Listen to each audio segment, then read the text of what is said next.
It would seem that there is something much deeper behind this sickening development we saw during Nane Nane of the police deliberately targeting journalists. And I believe that it is linked to something else that happened at Karatina, that's on your way to Nyeri, during the Nane Nane protests. You see, the Subaru Boys were mostly missing in the central business district. I'm sure most of us know who the Subaru Boys are. Just to be clear, it is a team of security personnel, heavily armed, whose preferred mode of transportation are Subaru vehicles. They normally come in a convoy, 3, 4, 5 vehicles. And the clear trend that has emerged is that wherever the Subaru Boys are seen, later you will hear incidences of unarmed protesters, people walking home, ambaye walikutana na risasi. Most of us will remember that during one of the protests, when things got very hot in Kitengela, the convoy of Subarus arrived at very high speed. And at the end of the day, we heard of so many tragic cases of unarmed protesters who were shot by the police. That trend is now very clear. And it was confirmed during the Nane Nane protests in Karatina. Evanagiga, who is only 4 years old, was one of the victims on the receiving end. She's currently hospitalized. By the way, I don't want you to forget, this is linked to the attack on journalists. And it will become clearer as we proceed. Also in Karatina, there was the very sad case of Wycliffe Thongo, who was coming from work. He was on his way home with others. He was not even involved in the protests. Risasi ilimpiga kwa kifua na ikatoka kwa mgongo. He is currently in the ICU, intensive care unit, at the Kenyatta National Hospital. And doctors are saying that he is stable. And all this unfolded in Karatina after the Subaru Boys arrived. Now, so far, despite all the hue and cry, pressure from international human rights bodies, there is not a single policeman who has even been questioned, let alone arraigned in court, in connection to the many, many, many victims of this police brutality. And you know, a majority of these victims have ended up dead. It would seem that the Subaru Boys are what we used to call in the old days the political police. Police who are involved only in politics of the day, manenos. And in those days, this political police clearly operated above the law. Something else, in those days, it seemed that this political police had direct authority from somebody who was very close to President Daniel Toroitich Arap Moi. That made these units of the political police feel very powerful. And in those days, they ended up na kiu ya damu ya watu. Okay, bloodthirsty. That's what they became.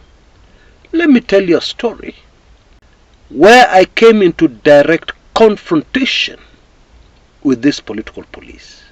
And then I'm sure we'll all be able to understand better what is happening today, the year 2024, and also the clear connection to the very direct and deliberate attack on journalists, both local and foreign, that we witnessed during the Nane Nane protests. Now in those days, I was a very young budding journalist. I had just finished my A-levels.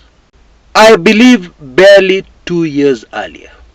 And in those days, I was not even reporting or writing on politics. But I ended up being at the wrong place at the very wrong time. I was contributing articles on a freelance basis to a small women's magazine in Nairobi. And I wrote an article for this magazine that the editor ended up publishing in his magazine, but did not pay me. But shortly after that, this particular magazine editor was picked up by the political police on suspicion of having something to do with the Wakenya who are against the government of Moi, who are operating underground, publishing seditious documents, criticizing Moi, and criticizing the Moi regime. And the man was really worked on for almost a week. I got all this information much later, after the fact. And it appears that after all that torture, all that suffering, the political police concluded that their suspicions about this man, this editor of this monthly magazine, were wrong. And therefore they asked him to furnish them with names of people who may have something against him, and therefore people who may have framed him. Yeah?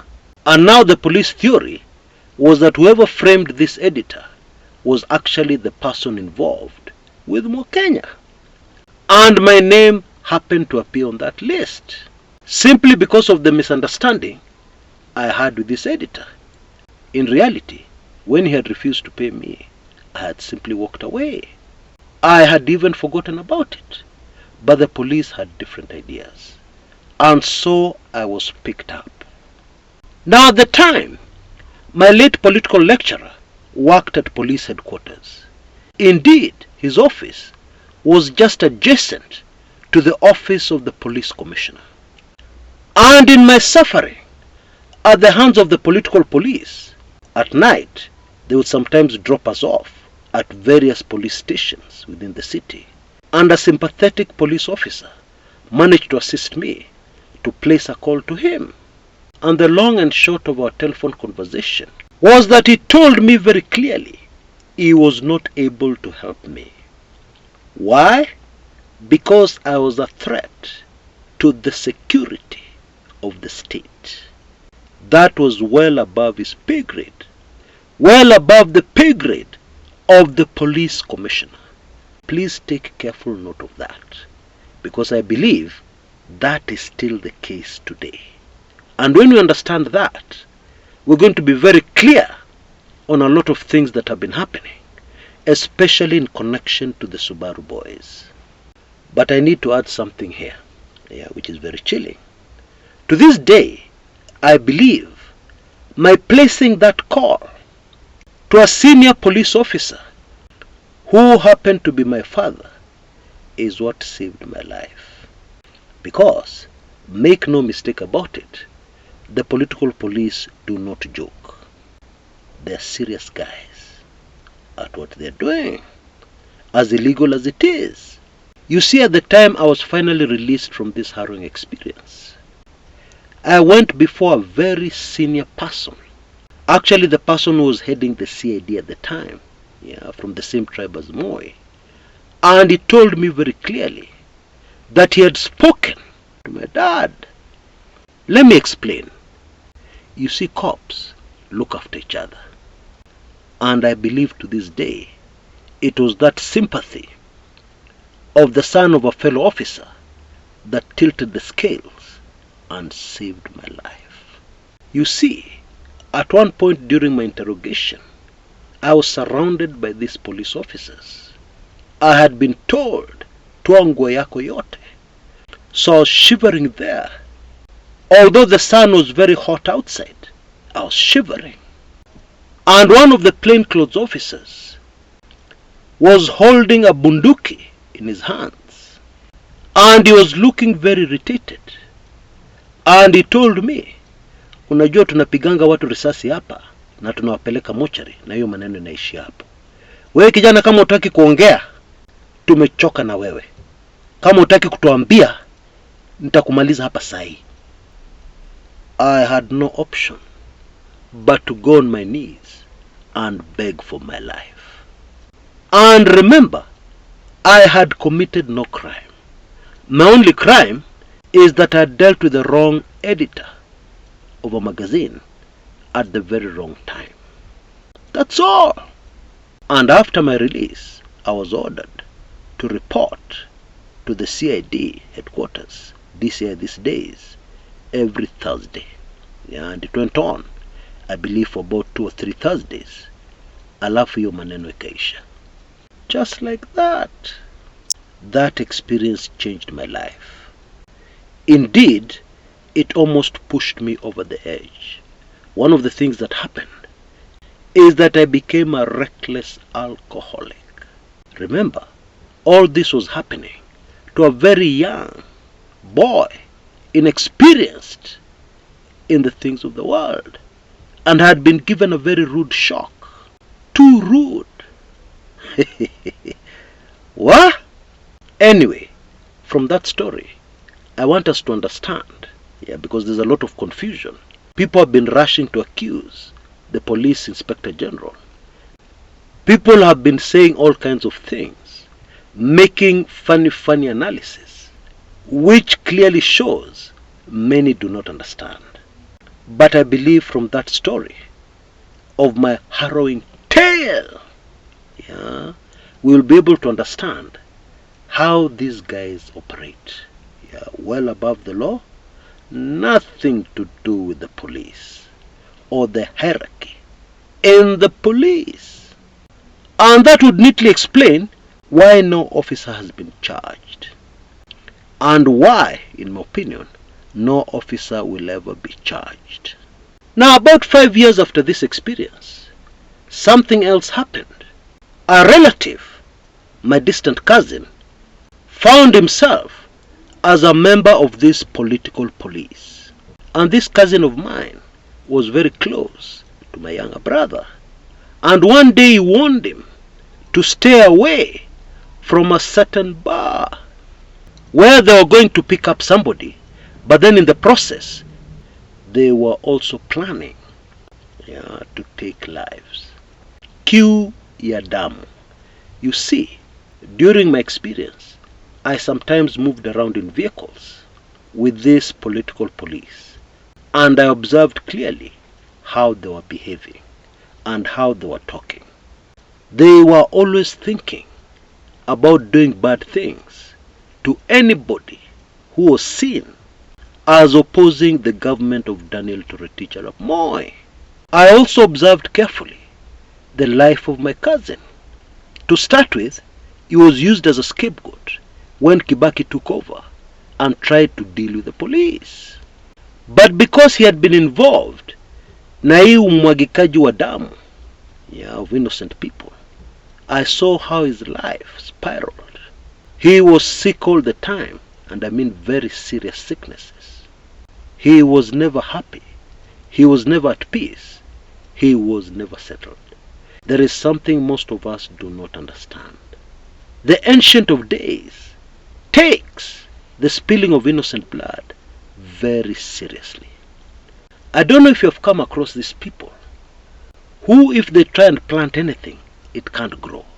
No matter how much fertilizer they put on their plants, no matter how much water they put, their plants will never grow. Spiritually speaking, the earth, the ground, which took the innocent blood they spilled, rejects anything they try to plant. And here I'm talking about the descendant of somebody who spilled blood, maybe even the grandson or the great-grandson. You see, this is one activity, if you get involved in, will affect your descendants for decades and probably forever. Anyway, I'm sure we all have a very clear picture now, and we totally understand. Now, the reality is that journalists have done an excellent job in exposing the evil in the protests that have been going on in Kenya. In other words, they have exposed the evil in the Ruto regime, and therefore they are an enemy of the Ruto regime as far as the political police are concerned. And now it makes perfect sense, the harassment of bloggers, some of whom have been kidnapped.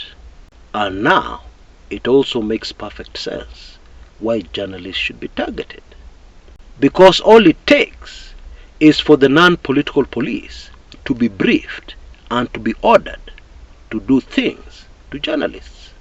And sometimes the political police themselves infiltrate the non-political police, and they do this evil against journalists with impunity. They don't care. They're above the law. Now, we have discussed some very deep things on my show today, and I hope that most of us are now very educated. But you can become even more educated with the information contained in my sensitive videos, on special offer that you can take full advantage of. For example, Jimmy Wanjigi is in the news a lot right now, but there's a lot of information linked to him and about him that is not in the public domain. Well, my latest offer has some sizzling 2 videos that will blow your mind. And there's a lot of other information, like the Saitoti, Professor George Saitoti helicopter accident. I'm telling you, this exposure of sensitive, previously unknown information is so much that it is difficult for most Kenyans to take in and digest. But of course, most of it is not news to regulars, those who have been with the Kumekucha brand for a number of years, because they have had this information for a long time. And in case you're in the group of those who don't know what I'm talking about, you now have the perfect chance of getting all this information, plus all my previous special reports, in case you missed all of them or some of them, in an amazing package that will cost you only 19.99 Kenya shillings, 1,999, or $15. You can see details on your screens right now on how you can get this very valuable package in your email, and ultimately in your library of sensitive information that not many people have. From yours truly, stuff about the Saitoti chopper accident that will just blow your mind. Crazy information about the aborted coup of 1982, coupled with very recent information in my recent special reports that is now more relevant than ever, like the one about Ruto secrets that are still not in the public domain, and also on the General Ogola chopper tragedy. A truly amazing package for only 19.99. And of course, because of the sensitivity of a lot of this material, this offer is available only for a very short time, maximum 48 hours. So you'll need to move fast to avoid being left out. Until next time, this is Chris Kumekucha.